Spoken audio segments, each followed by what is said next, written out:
monde, j'espère que vous allez bien, bienvenue sur l'Éveil Ivoirien et aujourd'hui nous allons parler du fait que l'immigration au Canada ne peut pas s'arrêter à 100%, c'est impossible selon moi que ce soit le cas, donc je voulais vous en parler dans cette vidéo. Depuis quelques mois, le gouvernement a décidé de limiter l'immigration dans tous les sens du terme. C'est-à-dire que pour une personne qui n'est pas encore au Canada ou pour une personne qui est au Canada, il n'y a aucune différence. C'est très compliqué de rester, c'est très compliqué d'avoir de nouveaux permis, c'est très compliqué d'avoir la résidence permanente, etc. Il y a quelques mois aussi, donc pour limiter l'immigration, ils ont décidé que les universités ne puissent pas donner des permis étudiants à n'importe qui. Ils ont décidé que les entreprises aussi ne puissent pas faire venir énormément de travailleurs étrangers, etc. Et pourquoi je peux vous garantir que l'immigration ne pourra pas se terminer au Canada, c'est qu'en l'espace de quelques mois, les universités et certaines entreprises commencent déjà à pleurer. C'est-à-dire que ça fait même pas un an de restrictions et il y a déjà des entreprises et des universités qui appellent le gouvernement du Canada et leur demandent de changer toutes ces restrictions. À Havre-Saint-Pierre, le restaurant Chez Julie est une institution symbolique. Propriété de la famille Ganas depuis les années 1970, aujourd'hui, son propriétaire se tourne vers l'international pour recruter des travailleurs toujours plus difficiles à trouver dans une région ressource comme la Côte-Nord. Et les gens qui sont sur les bancs d'école, il n'y a pas beaucoup de personnes, pour ne pas dire pas du tout, qui visent se ramasser dans les petits commerces de services comme les restaurants Tim Hortons, etc. Mais les récentes politiques d'immigration du fédéral, notamment pour limiter le recours aux travailleurs étrangers temporaires, obligent le restaurateur à faire marche arrière. Il doit éviter de contrevenir à la règle qui empêche les employeurs d'embaucher plus de 10 de leur main-d'œuvre à bas salaire à l'étranger. Il y a des gens qui ont abusé du système et on se ramasse que les entreprises et les individus honnêtes payent pour les autres. Mais je ne vois pas en quoi ces mesures draconiennes, mur à mur, vont aider la chose. Ils vont peut-être amoindrir les problématiques dans les grands centres, mais ils vont asphyxier des économies complètes. De son côté, la préfète de la MRC de Mingani lève le drapeau rouge et craint que certaines entreprises qui embauchent des travailleurs étrangers temporaires ferment leurs portes. Elle souhaite que le prochain gouvernement annule cette décision.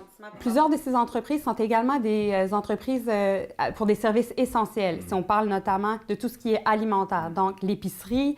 Ici, on a une seule, notamment à Havre-Saint-Pierre. On a également la restauration, les usines de transformation de poissons, de fruits de mer. Questionnée à ce sujet, la députée sortante et candidate bloquiste Marilyn Gill s'est dite consciente de l'enjeu et de la nécessité d'entretenir des discussions avec Ottawa pour alléger le fardeau sur les entreprises. Pour Théo Harris-Ganas, le prochain gouvernement devra mettre en place des mesures d'immigration équilibrées et prévisibles pour les entreprises dans une période marquée par l'incertitude économique.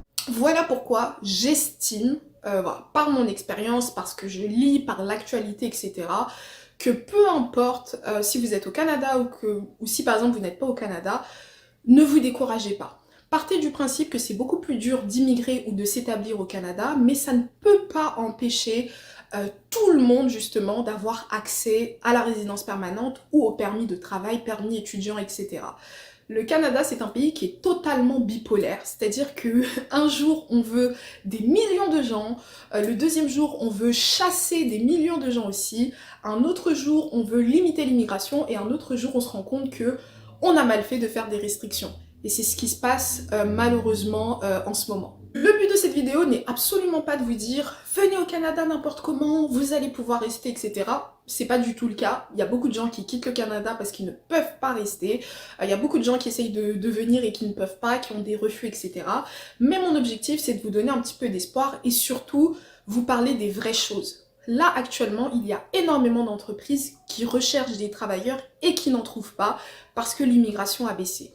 Il y a énormément d'écoles, d'universités, de centres de formation qui déclarent déjà faillite parce qu'il y a de moins en moins d'inscriptions pour les programmes d'automne, etc. Et c'est pour ça qu'il y aura toujours des programmes d'immigration. Il faut juste, mieux faire ses demandes d'immigration, mieux documenter sa demande d'immigration, mieux se renseigner et on ne peut plus faire des demandes d'immigration aussi facilement qu'en 2020, 2021 ou même 2018. C'est juste la réalité. Comme vous avez pu le voir dans l'extrait vidéo que je vous ai posté, peu importe la manière dont on voudra réduire l'immigration, on ne pourra pas empêcher tout le monde de venir parce qu'il y aura toujours des entreprises qui auront besoin de cette main-d'œuvre très peu qualifiée ou en tout cas très qualifiée qui accepte d'être payée une misère.